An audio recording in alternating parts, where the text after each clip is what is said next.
تنظیم کو بنے 40 سال سے زیادہ عرصہ ہو گیا، 40 سال یا 50 سال، تو 50 پہ آ گئے۔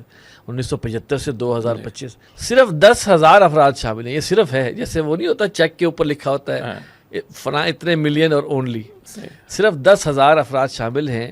انقلاب کے لیے اگر یہی رفتار چلتی رہی تو آنے والے 50 سے 100 سالوں میں کچھ نہ ہو پائے گا۔ انقلاب کیسے آئے گا؟ اس میں سب سے پہلے تو ہمیں ہماری کمزوری کا اعتراف کرنا چاہیے۔ ہمارے محنت میں کمی ہے، ہماری دعوت میں کمی ہے، ہماری تربیت میں کمی ہے۔ یہ اعتراف کرنے میں مجھے کوئی مسئلہ نہیں، کیونکہ اگر خدا نخواستہ میں خواہ جواز پیش کرنا چاہوں گا تو میں کبھی گفتگو ختم ہی نہیں کر سکوں گا۔ تو ہم اپنا اعتراف کریں، ہماری کمزوری ہے، اور اللہ تعالی ہمیں اصلاح اور بہتر انداز سے محنت کرنے کی توفیق عطا فرمائے، پہلی بات۔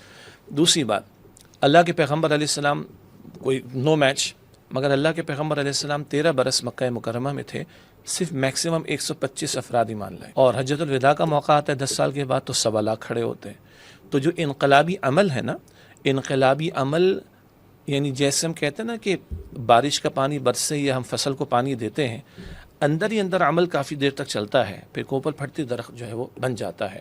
انقلابی عمل کا معاملہ بھی ہوتا ہے، ایک انگریزی کی اصطلاح ٹپنگ پوائنٹ کا معاملہ، کوئی ٹپنگ پوائنٹ آتا ہے اور بڑا ایکسپلوژن ہوتا ہے، وہ سلسلہ آگے بڑھتا ہے۔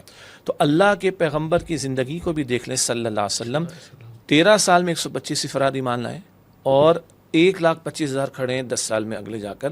اس سے بھی کچھ سیکھنے کو ہمیں ملے گا۔ اور اگلی بات، یہ ٹھنڈا کرنے کے لیے نہیں ہے، سمجھانے کے لیے ہے۔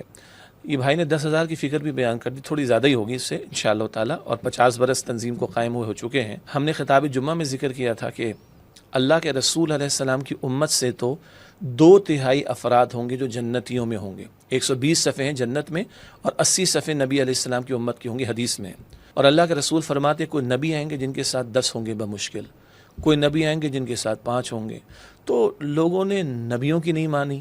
ہم غور کر لیں ہماری کیا حیثیت ہے، اور نبیوں کے ہاتھوں یہ کام نہیں ہوا، امام الانبیاء کے ہاتھوں ہوا صلی اللہ علیہ وسلم۔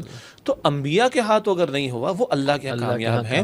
تو ہم اعتراف کرتے ہوئے کہہ رہے ہیں کہ ہم اپنی محنت کے مکلف ہیں، نتیجہ اللہ علی کل شیء قدیر، جب چاہے گا پیدا کر دے گا۔ میرا مسئلہ کہ آج اگر ابھی میری موت واقع ہوگی تو میں اللہ کو کیا جواب دوں گا؟ اس جواب دے کے احساس کے ساتھ مجھے اپنا تن من دھن آج لگانے کی کوشش کروں۔ جزاک اللہ۔ باقی یہ کہ آج کل کے جو حالات ہیں اس میں تو میں سمجھتا ہوں کہ کوئی شخص اپنے آپ کو نکالے کسی تحریک کے لیے، اور تنظیم اسلامی کا معاملہ تو یہ ہے کہ یہاں سب کچھ لگانا ہوتا ہے۔ ہاں جی یعنی کہ یہاں پہ کوئی وہ منفعتیں اور مراعات تو ہے نہیں جی، اپنا وقت بھی لگانا ہے، اپنا پیسہ بھی لگانا ہے، اپنی صلاحیتیں بھی لگانی ہے۔